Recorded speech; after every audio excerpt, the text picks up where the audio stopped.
卢志成也知道，对方肯定是真的，就对方坐在那儿的气质，说话的腔调，那就不可能是假的。这一下子让他有些受宠若惊，整个人都变得坐立难安起来。苏之瑜的董秘张子琪见卢志成半天不说话，便试着问他：“卢先生，请问听得到我说话吗？”卢志成这才回过神来，慌忙道：“听到了，听到了。张小姐是吧？你好，你好。”张子琪轻轻点了点头，微笑说道：“卢先生，我就不跟你说太多过场话了，咱们直入正题。这次联系你，主要是我们苏总有意收购志诚集团，所以想咨询一下卢先生有没有出售的想法。如果有，我们可以直接开始讨论具体的收购事宜。”卢志成盼星星盼月亮，就是想盼一个接盘侠把自己这摊不上不下的产业接走，好让自己能够套现离场，安享晚年。没想到祖坟冒青烟，全国最顶尖的财阀家族竟然要收购自己的产业，这简直是做梦都不敢想的事情。于是他也完全不敢搞什么欲擒故纵的套路，不假思索地说道：“我有出售的想法，就看苏氏集团能给我们一个什么样的报价了。”张子琪微笑说道：“既然卢先生有出售的意图，那就让我们苏总亲自来跟你聊一下价格的问题。我马上邀请宋总加入会议，具体你们聊，我来做会议纪要。”卢志成惊讶地问：“苏总，是你们董事长吗？”“对的。”张子琪微笑道：“是我们的董事长苏之瑜苏女士。”卢志成心中更感觉受宠若惊，何德何能啊！自己一个做茶叶的小企业，竟然能得到苏家家主的垂青。就在他激动不已的时候，苏之瑜连线进了视频会议室。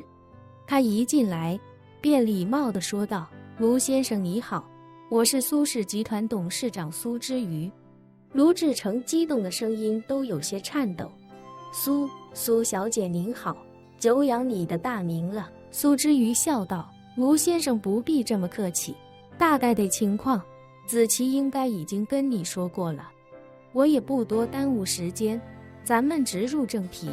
我知道卢先生是志诚集团绝对控股的大股东，所以咱们今天直接谈一个价格，合适的话，明天我就让律师团队过去审计一下，咱们把合同签了。”卢志成惊讶地问：“苏总这是不是太着急了？明天就要签约？”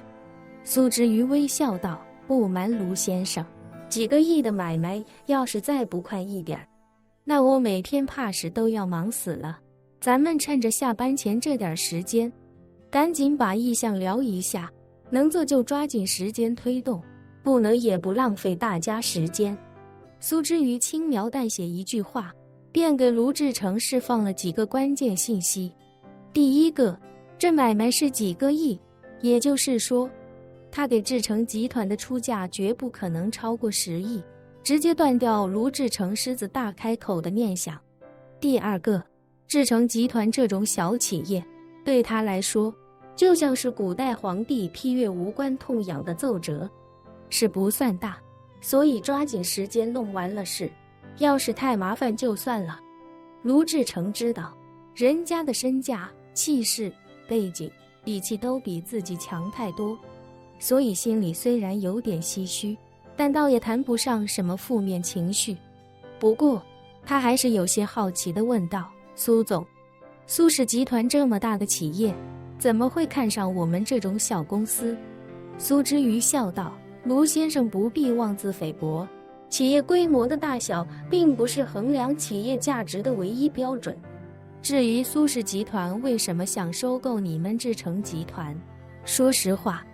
主要是我爷爷比较喜欢普洱茶，现在食品行业安全问题频发，我这个做孙女的就想收购一家源头企业，这样确保他能喝到最安全的普洱茶，反正也没多少钱，图个放心。”卢志成听完人都傻了，心里暗忖：他妈的，这才是真的有钱人啊！喜欢喝普洱茶，就他妈收一家生产普洱茶的公司，你钱是大风刮来的吧？接着他换个方向一想，又瞬间释怀了。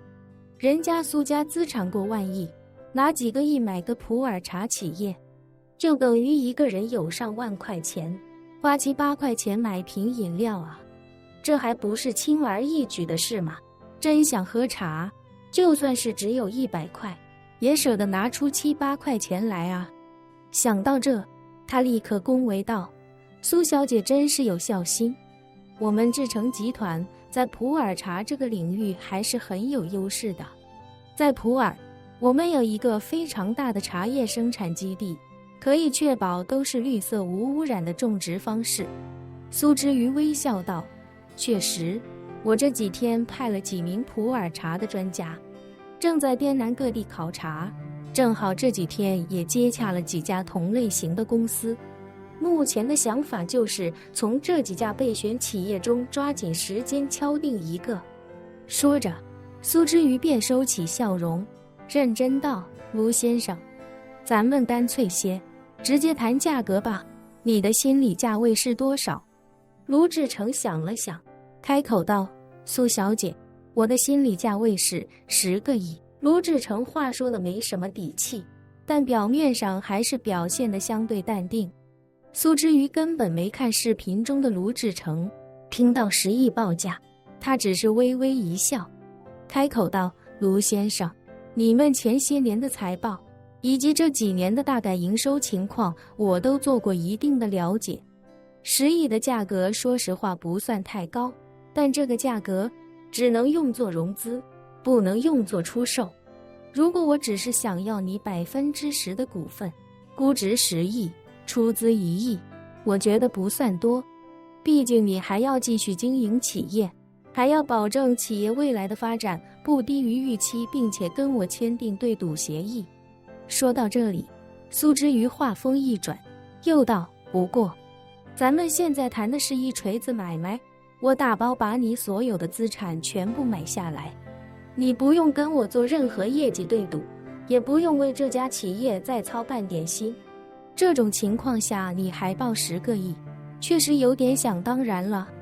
卢志成一下子有些尴尬，没想到这个苏之瑜年纪不大，经验却非常老道，而且虽然资产万亿，但却十分精明，完全没有财大气粗、大手大脚的那种感觉。这时苏之瑜又道：这样吧，卢先生，大家时间都很宝贵，你再报一次价，如果有诚意，我们就继续聊，没诚意就不再浪费彼此时间了。个人最不喜欢的就是不断的讨价还价，不但浪费时间，也浪费感情。这话一出，卢志成顿时有些慌张。